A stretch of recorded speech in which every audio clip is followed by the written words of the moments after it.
Within this lecture, I would like to talk about the therapeutic relationship.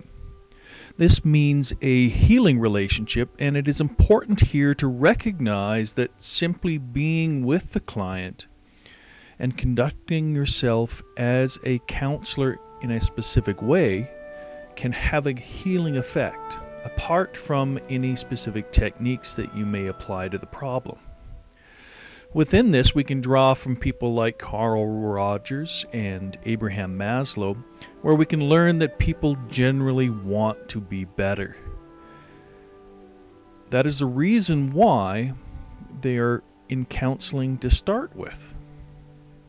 The role for the counselor then is to focus on the relationship between the counselor and the client in order to facilitate that growth. The research has shown that the simple basics of caring, empathetic relationships can account for 30% of the healing within a person dealing with a problem.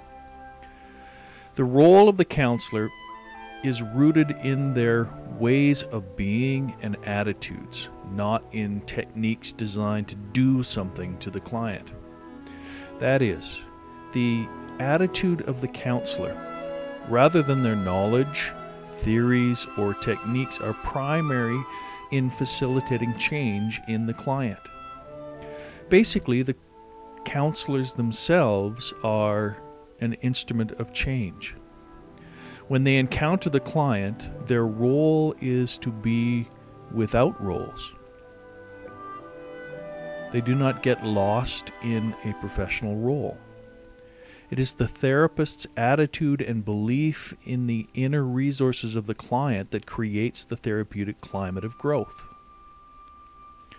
Therapeutic change depends on the client's perception both of their own experience in therapy and the counselor's basic attitudes. If the counselor creates a climate conducive to self-exploration, clients have the opportunity to explore the full range of their experience, which includes their feelings, beliefs, behavior, and worldview. Some basic ideas central to the therapeutic relationship then are, first, that the two persons, the counselor and counselee, are in psychological contact.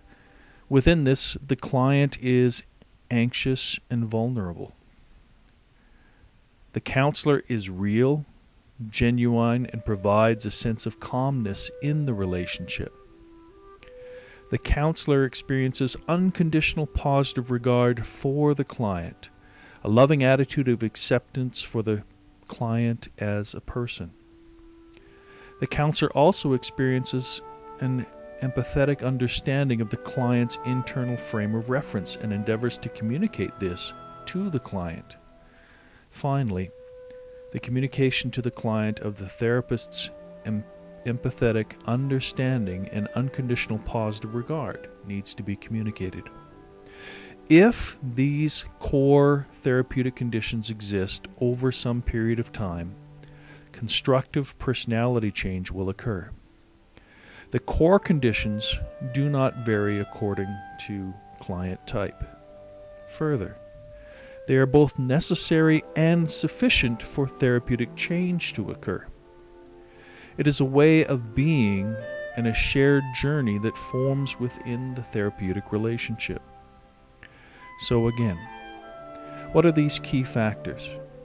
First off is genuineness, that the therapist is truly genuine, integrated, and congruent during the therapy session. They are without a false front. Their inner experience and outer expression of their experience match, and they can openly express feelings, thoughts, reactions, and attitudes that are present in the relationship with the client.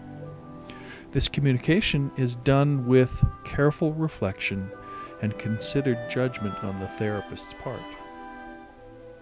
The second attitude that counselors need to communicate is deep and genuine caring for the client as a person, or a condition of unconditional positive regard, which can best be achieved through empathetic identification with the client.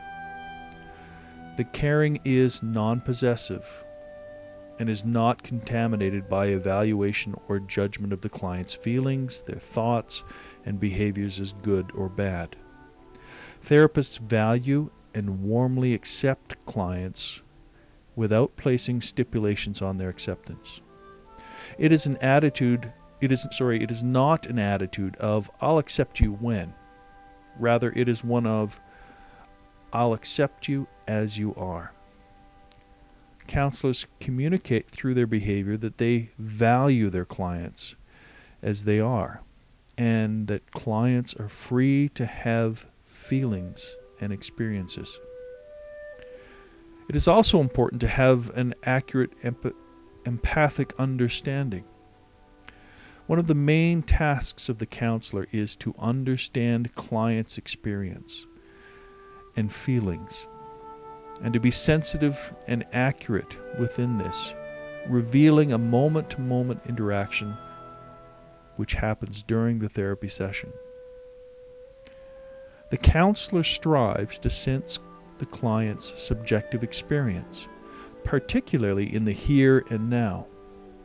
The aim is to encourage clients to get closer to themselves, to feel more deeply and intensely, and to recognize and resolve the incongruity that exists within them. Finally, empathy is a deep and subjective understanding of the client with the client. Empathy is not sympathy or feeling sorry for the client.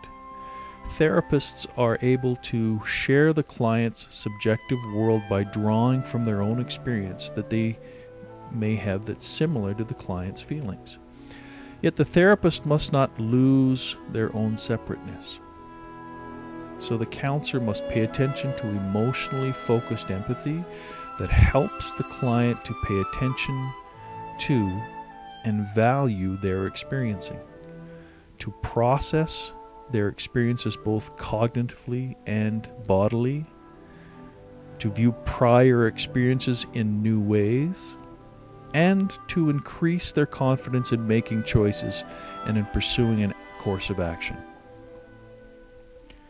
Within this therapeutic relationship, healing can occur, and the love of Christ can be shared in a very emotional and honest way. For God's grace is the place where we all live, move, and have our being.